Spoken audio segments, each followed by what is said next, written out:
Trump's big, beautiful bill is about to be voted on by the U.S. Senate, and it has huge funding for new border walls, new immigration detention facilities, doubling, quadrupling ICE officers, who knows how many, and slapping immigrants with huge additional fees. $45 billion this year is being given to build new ICE detention facilities. $31 billion is being funded to hire more ICE officers, more deportation lawyers, and fund removals. $12 billion just for immigration and customs enforcement. Another $12 billion to the Department of Homeland Security. And $6.2 billion for surveillance technology, drones, sensors, facial recognition. And if you come here as a minor and apply as a special immigrant juvenile, you have to pay the government $250. Where is this kid getting it? $100 now to flee persecution and apply for asylum. $500 additional fee to now apply for temporary protected status. $550 to apply for a work permit through asylum or temporary protected status. $5,000 if you're caught entering without inspection. Are they going to hold you in jail until you pay this? Are they going to release you, deport you, and then chase you for the money in your home country? How is this even going to work? $5,000 if you miss your deportation? Are you going to have to pay that at your next hearing? Are they going to hold you in jail until you pay that? And another $1,500 if you win your adjustment of status before an immigration judge. Now it's $40 for an ESTA, $250 minimum fee for a non-immigrant student visa. So this big, beautiful bill, it's pay to stay. There are three groups of immigrants who really need to be concerned right now living in the United States. Immigrants who are members of gangs, immigrants with criminal records, especially if they're in jail or get picked up by the police or have to go to court or to a probation appointment, and immigrants with final orders of removal. Nobody knows the exact number of all these groups added up. Estimates range anywhere I've seen from 1.5 million to 2.5 million people. These are the three groups that the Trump administration is going after right now. So if you're an immigrant, an undocumented immigrant, just minding your own business here in the U.S. and not coming across law enforcement for any reason, the only reason you would need to be concerned is if immigration is targeting a person within one of these three groups, and you're standing next to that person when they target them. You'll just be caught up in that net then. But otherwise, I don't believe the level of anxiety at this moment in time equates to the reality of what is going on. I've seen people who came here on visitors' visas, nannies, terrified, going into hiding in basements for weeks. There is no Gestapo coming around dragging people out of houses. Maybe in the future, and then I'll make TikTok videos to tell people things have changed.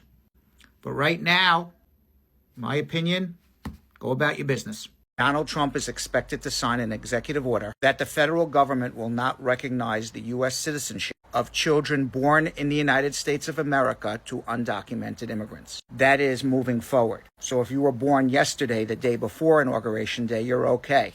But if you were born tomorrow to undocumented immigrants, then you're not a U.S. citizen, according to Donald Trump. This is an absolute contradiction to the 14th Amendment of the United States Constitution, which states any person born in the United States of America or naturalized is a U.S. citizen. And in 1898, the Supreme Court ruled in U.S. v. Wang Kim Ark that a child born to undocumented Chinese immigrants in the United States is a U.S. citizen. There's not a lot of wiggle room here. The 14th Amendment is very clear. The Supreme Court has ruled on this, and I expect it to be overturned immediately by the courts and found illegal. Immigration is checking your phones and laptops and tablets at the border, at the airports when you come in from an international flight. Only people with no legal standing can be deported quickly. Everybody else undocumented in the U.S. needs to go through a hearing. And those hearings are mandated by the U.S. Constitution by something called due process, meaning every person is entitled to a fair hearing before the government does something to you, including undocumented immigrants. So the only people without legal standing who don't have a right to a fair hearing are those who already had a fair hearing, who are living here with orders of removal and deportation. Those people have no legal standing and can be deported quickly. Perhaps people with serious crimes in prison who are convicted of aggravated felonies also would not have any legal standing. Everybody else require a deportation hearing. Right now, the next deportation hearings, if you're caught, are being scheduled in 2028.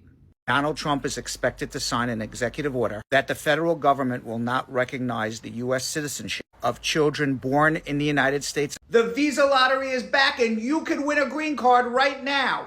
The U.S. government is about to give away 55,000 green cards to people all around the world to come to the United States in 2026. Starting Wednesday, October 2nd at 12 p.m. Eastern Standard Time, my time zone, New York, you can go online and make your entry.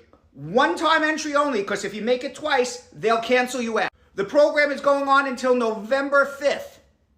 So you got 1 month to do it. Don't wait until the last moment, because everybody likes to do it at the last moment. It'll be heavy demand. You'll have problems getting on the computer. Do it in the beginning.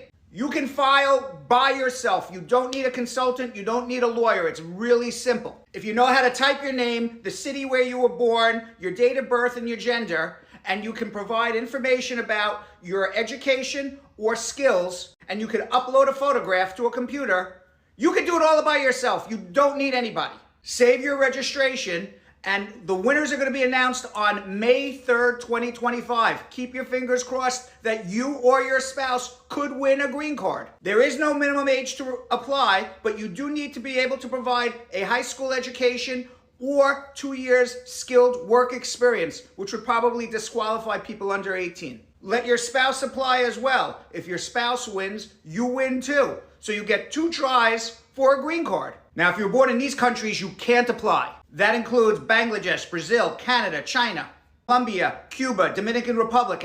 Here is something that's going to happen to every person in the United States who's not an American citizen. Fingerprints and registration. Whether you came here on a visitor's visa, a student visa, you have a green card pending asylum, unlawfully present, illegal, entered without inspection, doesn't matter. If you're not a U.S. citizen, you will eventually need to fingerprint and register. I know this because Trump put it as an executive order on his first day in office. He already signed this order. The only reason it's not going into effect is the government doesn't know how to do this. So he has asked government agencies to come up with a plan to do this. And when they do, it will go into effect. It may take a year, may take 2 years. I don't know. But the day it does go into effect, there will be lawsuits making an injunction to stop it. And I also know that it was tried once before, right after 9/11. The program was called NSEERS. Made every Muslim in the United States who was born in 25 predominantly Muslim countries register, fingerprint, and be subject to criminal prosecution if they didn't. And you want to know what that accomplished? Nothing. Didn't prevent any terrorism. It didn't prevent any crimes as far as I'm aware. Deported some people who were married to U.S. citizens. Deported some people whose children are U.S. citizens. From the government point of view, was a colossal waste of time, money, and resources that could have been used to better. Breaking news, the Donald Trump administration has just frozen immigration for people from 19 countries. This is not just green cards, it's spouses of U.S. citizens, fiancés, adopted children of U.S. citizens, everybody. If you're from any one of these countries, your case is on hold. That's marriage cases, adopted children of U.S. citizens, visitors visas, student visas, naturalization, all green card applications, all visa applications, asylum, the entire list. You name it, if you're from one of these countries, you are frozen at the moment. Now, they say that there's going to be exceptions based on humanitarian reasons, but we know that's going to be completely inconsistent. And calling this a national security issue does not change how unprecedented this is in United States history. Expect class action lawsuits, injunctions, individualized mandamus requests for people whose cases are on hold, Administrative Procedures Act claims for people whose cases are not being adjudicated. Share this with your friends and family who need to know, and follow me, Brad Bernstein, immigration lawyer, for more updated information.